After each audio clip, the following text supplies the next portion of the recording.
महादेव, उन्हीं का नाम लेके हम शुरू करेंगे। तो सबसे पहले ये प्रश्न आता है कि पुराणों में भगवान शिव की या इस शिव नाम की उत्पत्ति कहाँ से सुनाई देती है या दिखाई देती है? उत्पत्ति की तो बहुत कहानियां हैं, जितने पुराण हैं उतने आपको अलग अलग वर्जन्स मिलेंगे। तो जो महागाथा में जो कहानी आपको मिलेगी उसमें ये था कि जब सृष्टि का आरंभ हुआ तो पहले तो विष्णु आए, विष्णु के नाभि से जो कमल निकला वहां से ब्रह्मा की उत्पत्ति हुई। और जब ब्रह्मा जी ने सबसे पहले मानस पुत्र बनाए, जो 4 पुत्र उनके मानस से निकले, उनके मन से निकले, जब ब्रह्मा ने उनको कहा कि आप मेरी सहायता करें क्रिएशन के लिए, उन्होंने मना कर दिया। उन्होंने कहा कि हम स्पिरिचुअल पाथ ज्यादा पसंद करेंगे, नॉट द फिजिकल पाथ। तो जब वो चले गए तो ब्रह्मा को बहुत क्रोध आया। तो जब वो क्रोध आया तो वो जो क्रोध उनके मस्तक से निकला in a form of a very red glow, मतलब एक लाल ज्वाला जैसा बाहर निकला। और उस ज्वाला से जो एक बीइंग बना, वो बीइंग बहुत जोर जोर से रो रहा था।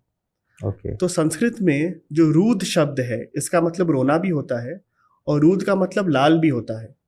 तो क्योंकि उनके सामने जो ये जो बीइंग था, ये लाल भी था, रो भी रहा था, तो ब्रह्मा ने उसका नाम रखा रुद्र। यहाँ से रुद्र नाम पड़ा शिव जी का। तो शिव जी का एक जो वर्जन कहानी ये है कि ब्रह्मा के मस्तक से उनकी उत्पत्ति हुई और वहां से फिर वो शिव जी बने।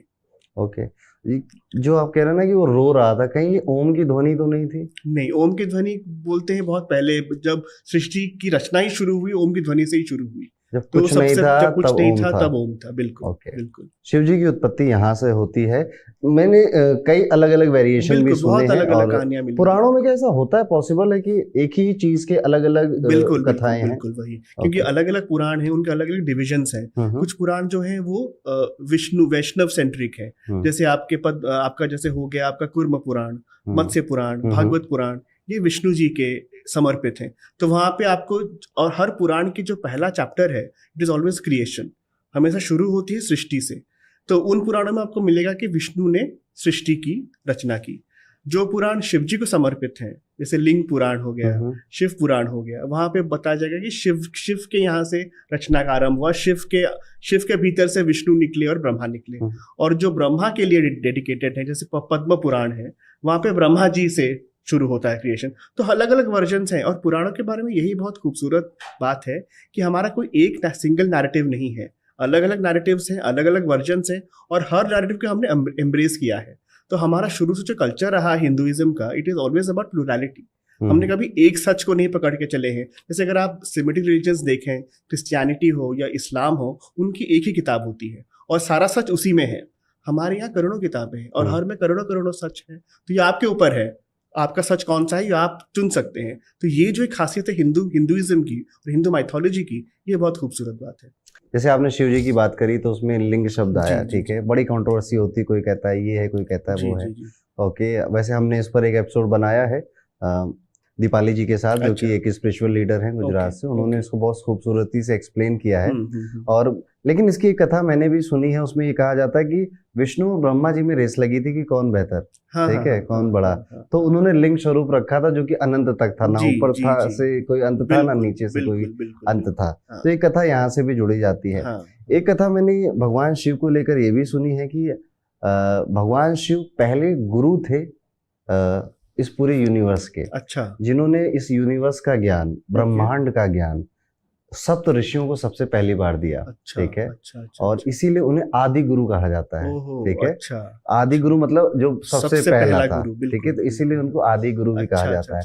उन्होंने योग की भी भाषा दी, तो उन्हें आदि योगी भी कहा जाता है। ठीक है। तो अब योग मतलब वो नहीं कि वह शीर्षासन वगैरह, योग मतलब जो ज्ञान है, योगा ज्ञान है। अलग अलग योग होते हैं, सष्टांग होते हैं, वेदांग होते हैं। इनका जो ज्ञान दिया शिव जी ने सप्त ऋषियों को, इस वजह से भी उन्हें आदि गुरु, आदि योगी कहा जाता है। तो ये भी एक शिव जी की परिभाषा है। इनके अलग अलग नाम है सत्यार जी, शिव जी के। और ये थोड़े से ऐसे भगवान हैं जो सबके हैं। बिल्कुल, ये असुरों के भी हैं, देवताओं के भी हैं। बिल्कुल, विष्णु जी भी इनसे हेल्प लेने जाते हैं, इंद्र भी हेल्प लेने जाते हैं, राक्षस भी हेल्प लेने जाते हैं, रावण भी हेल्प लेने जाता है। और मनुष्यों के भी हैं, भूतों के भी हैं, प्रेतों के भी हैं। ठीक है। तो भगवान शिव का ये जो वर्जन है, महाकाल का ये जो वर्जन है, इसको अगर हम और समझें तो कोई ऐसी गाथा आपके मन में हो जिसमें भगवान शिव को इस रूप में समझाया गया हो कि वो महाकाल क्यों हैं, एक तो बहुत प्रसिद्ध गाथा है मार्कंडेय की। ओके। तो मार्कंडेय तो एक ऋषि और उनकी पत्नी थे, तो जो एक बेटा चाहते थे, तो उन्होंने शिव की आराधना की। तो शिव प्रकट हुए और शिव ने कहा कि मैं आपको एक बेटा दूंगा, लेकिन आपको एक चॉइस भी दे साथ में मिलेगा। जो बेटा है या तो बहुत लंबा जिएगा, लेकिन फिर वो मूर्ख होगा। ओके। या तो एक बेटा जो सिर्फ 16 साल जिएगा, लेकिन वो इतना ज्ञानी होगा कि संसार में उसका नाम हमेशा अमर रहेगा। तो उन्होंने दूसरा ऑप्शन चुना कि चाहे हमारा बेटा कम जिए, लेकिन इतना ज्ञानी निकले कि सब उसको याद रखें। तो वो पैदा हुआ मार्कंडेय। और मार्कंडेय जब बचपन से ही उसने वेदों का पाठ शुरू कर दिया, उपनिषद पढ़ने लगा, तो बहुत ज्ञानी बन गया और कुछ ही सालों में उसकी ख्याति हर जगह फैल गई। जब 16वां साल हुआ, तब सुबह उसने उठ के देखा कि उसके माता पिता चिता सजा रहे हैं। तो उसने पूछा, आज ये क्या कर रहे हो? कहते तुम्हारी चिता सजाई जा रही है क्योंकि आज तुम्हें मरना है, और हमें ये पता था, महादेव ने कहा था कि तुम्हारी आज मृत्यु हो जाएगी, लेकिन हमें कोई दुख नहीं है। हम खुशी हैं कि तुम हमारे बेटे हो और तुम्हारे वजह से हमारा नाम भी अमर रहेगा संसार में। तो मार्कंडेय कहता है कि लेकिन मैं अगर शिव की आराधना करूं तो वो मुझे मरने नहीं देंगे, क्योंकि शिव में इतना प्यार है, इतनी करुणा है, मुझे मरने नहीं देंगे। तो वो आराधना करने लगते हैं भगवान शिव की, और इस तरह लीन हो जाते हैं उसमें कि जब यम आते हैं मार्कंडेय को लेने, तो यम उससे छू ही नहीं पाते। ओके। तो यम बहुत नाराज होते हैं कि मेरा तो काम है इसको वापस ले जाना। तो जैसे ही वो दोबारा कोशिश करते हैं, शिव जी प्रकट हो जाते हैं और कहते हैं कि मैं तुम्हें इसे नहीं ले जाने दूंगा, उल्टा इसको मैं इमॉर्टल बनाने वाला हूँ, आज से ये मरेगा ही नहीं, ये चिरंजीवी रहेगा।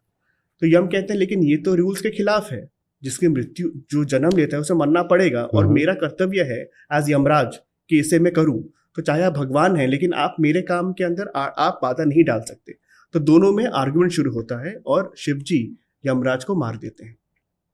तो क्योंकि शिव जी ने खुद मृत्यु को मार दिया, जो खुद मृत्यु के भगवान है, जो खुद काल है, तो इसलिए उनको महाकाल या कालजयी या कालांतक ये नाम दिए जाते हैं।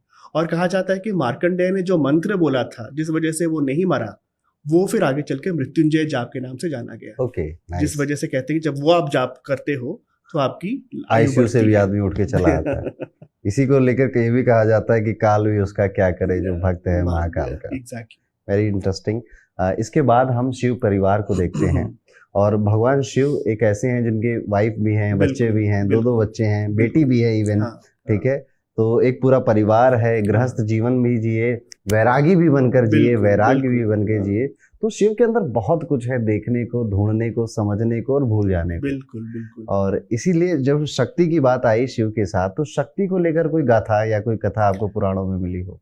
जो सबसे पहली बार पुराणों में जो मेंशन होता है अर्धनारीश्वर का, ये तब होता है जब ब्रह्मा ने पूरी सृष्टि रचा दी, तीनों लोग बन गए, स्वर्ग बन गया, नर्क बन गया, पृथ्वी बन गई। अब उनको चाहिए इसमें जीव होने चाहिए।